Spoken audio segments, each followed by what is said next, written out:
The follow-up to one of 2007's best games, Crysis, is finally here.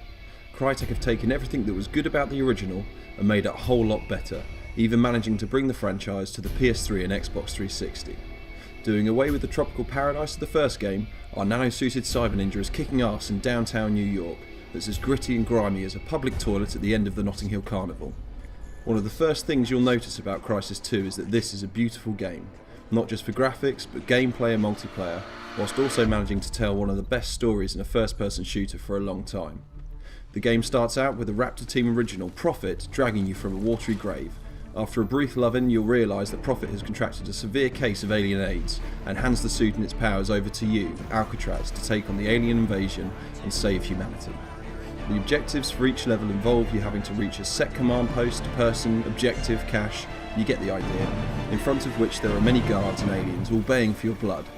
Whilst this appears very linear, it is the suit's abilities of stealth, power and armour, coupled with some bloody clever level design, that allow you to make Crysis 2 one of the best games around. Investigation mode will highlight key locations in each area that lend themselves to your playstyle. If lurking in dark corners and taking your enemies from behind is your preferred method, you'll be able to sneak past almost all of the game's enemies under cloak, or perform a nice choke, throat slash manoeuvre very similar to that of Halo or Killzone 3.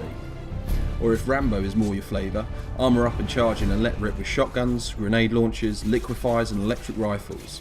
Ammo is everywhere and weapons are varied, but the one thing you'll never grow tired of is sneaking up on an enemy and lacing them with C4, before sneaking off to a safe distance and watching the resulting firework display from afar.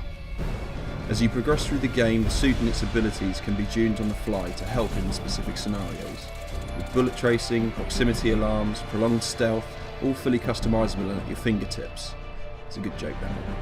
The weapons too can be altered to include silencers, single shot, shotgun attachments, all again without having to pause the game and taking place in real time. The multiplayer for Crysis 2 is brutal, unforgiving and thankfully completely lacking the moody Call of Duty campers and ridiculous kill streaks. Instead you'll have to salvage dog tags from your downed enemies to build the kill streaks, meaning you have to weigh up whether it's worth the risk to venture out or to continue your quest for kills or supporting your team.